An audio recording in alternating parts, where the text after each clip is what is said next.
जन्ती लिएर कता आउनु पर्ने हो भन न, दाङबाट कहाँ हो?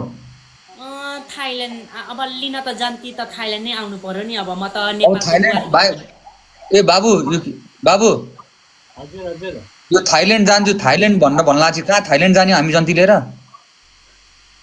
के गर्ने त अब कहाँ जाने अब थाइल्यान्ड तपाईँको भाइलाई त म देखेर लाटाले पापा हेरे चाहिँ कि पुरै विश्व सुन्दरी देखि जस्तै भयो कि क्या हो थाहा छैन। मैले अघिदेखि सम्झाइरहेको छु मैले। होइन पुरै मच्ची मच्ची बोल्नु नि, के साह्रो छ्याछा यस्तो बुढाले त चल्दैन नि फेरि। उही कति बोलिराख्नु पर्यो, संस्कारी भएर बोलिराखेको मान्छे ऊ चाहिँ के संस्कार हो भनेर पनि बोल्न नसक्ने, पुरै बेहुली भन्दा पनि बौला चाहिँ पुरै शरम मानेका हो। छ्या यस्तो पाराले त भएन।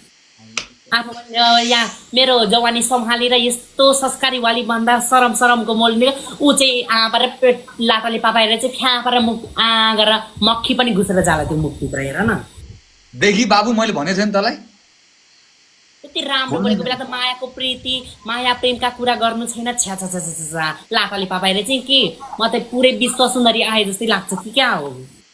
त्यस्तो होइन, अब यस्तो हो, त्यस्तो होइन। अब तपाईँले भन्ने कुरा ठिकै हो होइन। अलि लजाउँछ कि मेरो भाइ छोडिदेऊ, अलि लजाउँछ मेरो भाइ छोडिदेऊ। बताएर बसेका हो। छा बोल्नु नि अलिकति आवाज ठुलो बोल्नु होइन दादा। होइन अलि लजाउँछ, अलिकति लजाउने मात्रै, पछि बिस्तारै बिस्तारै बानी हुन्छ, बानी बेहोरा हुन्छ। लजाउँछ कहिले लाइफमा देखाएको छु पुरै बुर्क के बाख्रा उफ्रे चाहिँ उफ्रिन्छ नै कहिले काहीँ चाहिँ। होइन उसको आज चाहिँ सन्चो छ, अहिले सन्चो भइसक्यो, निको भइसक्यो होला। होइन दबाई खानै भुलिन्छन् क्या मलाई देखेर आज।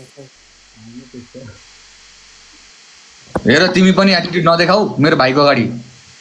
अहिले म घाटिङ ह्याक्छु आएर, मेरो भाइले कमजोर नसोच। भाइले नै के साह्रो म भन्दा पनि कति लजाउने उनी केटी मान्छे जस्तै छ।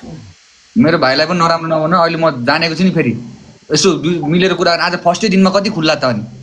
थाहा छ तपाईँको मनमा पनि अरे निकारै बिजेको छ भनेर मलाई नपाउँदाखेरि तपाईँको भाइ दिनु पर्यो। मेरो मनमा काँडा बिज्यो रे। मेरो स्वामी मेरो बुढा आए हेर्नु अब चाहिँ। कुदाई ओ नमस्ते नमस्ते नमस्ते भाइराज नमस्ते। दाइ म स्वामी चाहिँ होइन, यो केटीले चाहिँ के फसाउँछ यस्तै मात्रै गर्छ। ओ टुलु दाइ बिग फ्यान। देख्यौ नि दाइ जताततै टुल्लु दाइकै मात्रै चर्चा परिचर्चा छ। धरानमा त झन् टुल्लु दाइ ग्याङै निक्लिन आँटिसकिसक्यो। टुल्लु ग्याङ मैले भनेको होइन त अनि, मार्केटै टुल्लुको भनेर। ठिक छ दाइ त हाँसेर दाँत मात्रै देखाउनुहुन्छ, बोल्नु त हुन्न त।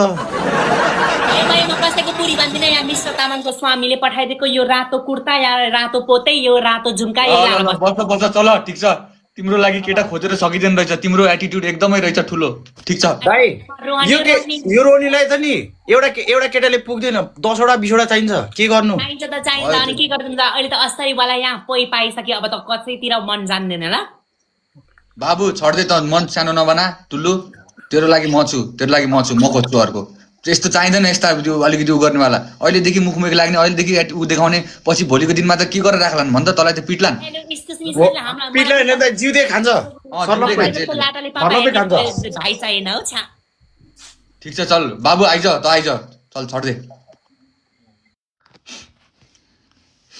हल्का हाँस्छ मजाक हो क्या। भेलेरीले एउटा कुरा भन्छु ल राजाहरू, भेलेरीले के हो जल्वा देखाएर गयो थाहा छ? जिस्काएको हो कि बोलाएको हो कि मलाई के गर्नु खोजेको हो? यो अनेक थरी सोच्ला नि फेरि है।